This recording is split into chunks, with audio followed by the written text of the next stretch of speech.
Paulo Silveira, da Nova Futura Investimentos. Vamos acompanhar.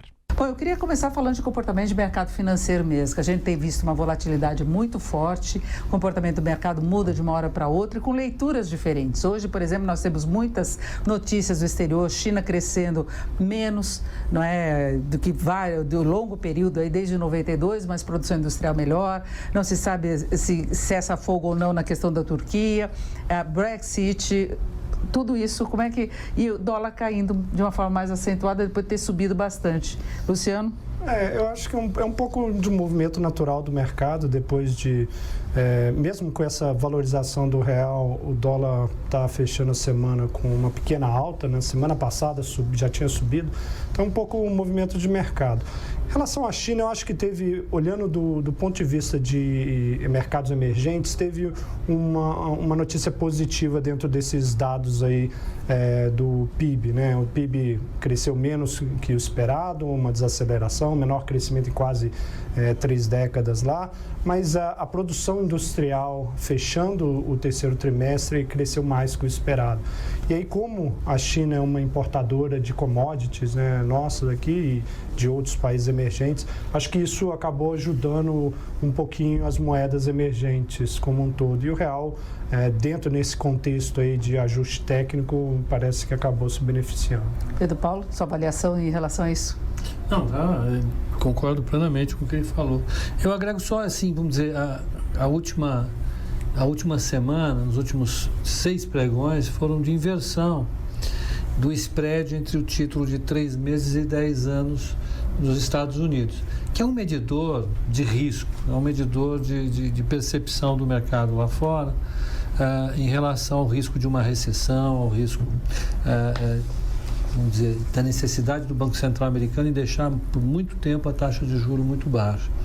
E mais o juro dos títulos de 30 anos. Então, esse spread, ele estava negativo durante vários meses, ele ficou positivo nos últimos 6 pregões, e hoje ele estava bem positivo, em 12 pontos, e a taxa de juros de 30 anos subiu para um patamar de 2,20, 2,25, que era outra taxa que estava encostando em 2%, chegou a cair abaixo de 2%, e significava uma percepção de risco muito grande do mercado em relação a tudo. Então, o pessoal vendia tudo, comprava Treasury americana, Treasury alemã, a Treasury alemã chegou a bater menos 55, menos 60 pontos por ano, e acabou agora acomodando um pouco mais. E o índice VIX também, que é o índice de volatilidade das ações americanas, caiu para 14 e pouquinho agora, se mantém nesse nível.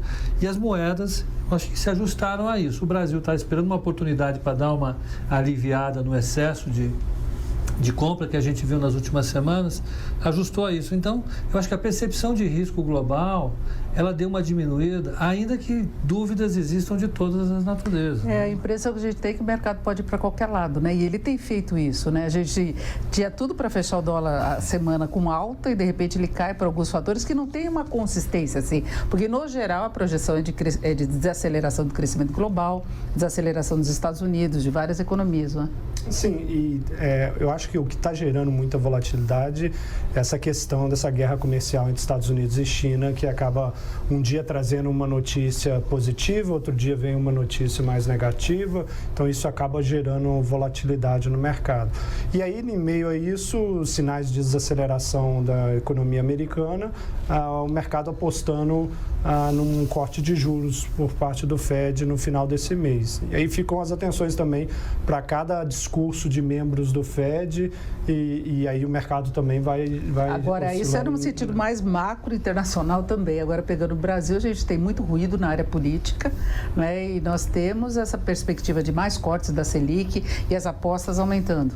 Sim, eu acho que, inclusive, um dos fatores que está favorecendo essa alta do dólar nas últimas semanas é a perspectiva de taxa Selic bastante baixa, né, ao final desse ano.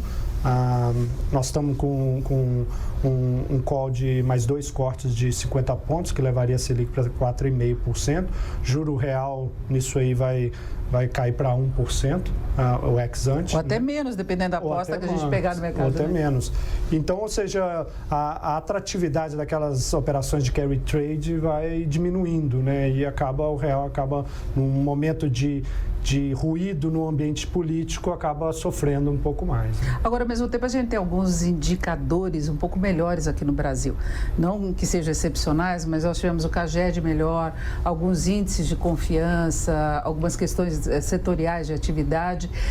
Certo que tem estímulo, tem liberação de fundo de garantia, pagamento de 13º Bolsa Família, juros mais baixos, inflação baixa, mas isso pode dar um impulso melhor para o mercado, combinando com esse cenário que nós temos no exterior? Sim, sem dúvida os sinais estão um pouco favoráveis na economia, a criação de postos de trabalho formal, que é um indicador bastante importante, já que o mercado de trabalho está bastante deteriorado no país, a gente com a taxa de desemprego alta, então uma melhora na formalização ali do mercado de trabalho é essencial, né?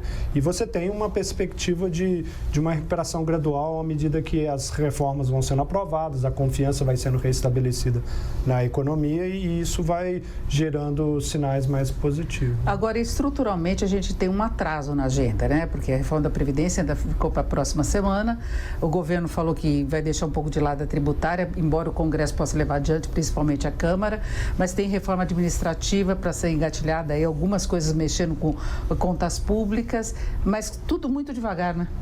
E olha, eu acho que o cenário que a gente trabalhava antes, um grupo de amigos, a gente apostando, eu não conhecia nenhum tão otimista que colocasse as reformas em maio, junho. Tinham os mais afoitos que achavam que as reformas iam sair em maio, junho. Está em fevereiro isso. Mas vai sair uma só das grandes. Não, mas a reforma que interessa mesmo é a reforma da Previdência. O mercado, ele tem que ficar satisfeito com a reforma da Previdência. Não, mas falta muito. O problema era a reforma da Previdência.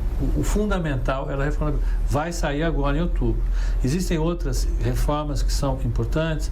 Eu acho que as outras reformas, do jeito que estão sendo colocadas, elas precisam ser melhor trabalhadas. Existe uma divergência muito grande entre o sentido da reforma que o Paulo Guedes quer dar, que é, em certa medida, estimular a criação de emprego, a redução da contribuição na folha, etc. e tal, para a reforma que as lideranças do Congresso querem, que a gente já conhece as propostas anteriores, ainda demora um tempo, isso tem que ser gestado.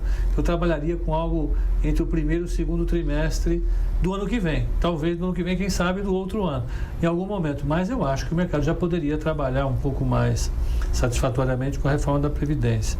Eu acho assim que um elemento importante para a gente ver a dimensão da recuperação já foi o mercado de trabalho melhorar, os indicadores de confiança estão vindo melhores, como você falou, e a partir da semana que vem começam a sair os balanços trimestrais das empresas brasileiras. Esses balanços, para mim, vão ser cruciais no sentido de a gente coletar informações reais sobre qual tem sido efetivamente o comportamento, de um lado, dos empresários para decidir sobre seus investimentos, se as decisões de investimento começaram a voltar, se os guidances das empresas, se as sinalizações delas são mais positivas, e para ver se os resultados têm mostrado alguma entrega, depois de vários trimestres de ajustes que as empresas brasileiras estão fazendo. Eu acho que isso vai dar para coletar informações muito mais preciosas. O CAGED acabou até surpreendendo pelos dados de geração de emprego da indústria, né? Porque a indústria, quando você pega dado setorial, ela não está tão bem assim, né? Mesmo em produção e tudo mais. Agora, Luciano, você acha que basta só a reforma da Previdência para dar esse ânimo? Eu acho que é a principal reforma, sem dúvida, porque tira o risco maior, que era o risco fiscal, né? A insustentabilidade das contas públicas, né? Traz uma perspectiva melhor para estabilizar a dívida pública, ainda que num patamar elevado para os padrões de mercados emergentes, mas sem dúvida a principal. Agora, é muito importante, me parece também, trabalhar as reformas que possam melhorar o ambiente de negócios, né, para as empresas se sentirem mais encorajadas a investirem, já que não tem espaço fiscal para o setor público público trazer essa melhora no investimento, né, da economia, o startar de novamente o investimento. Então, é o setor privado que vai precisar ser o driver aí para o crescimento. E aí, então, reformas microeconômicas são importantes, desburocratização, melhorar as agências reguladoras, simplificar a regulamentação dos setores, enfim, e adotando medidas que deixem o investidor confortável para alocar capital aqui no país.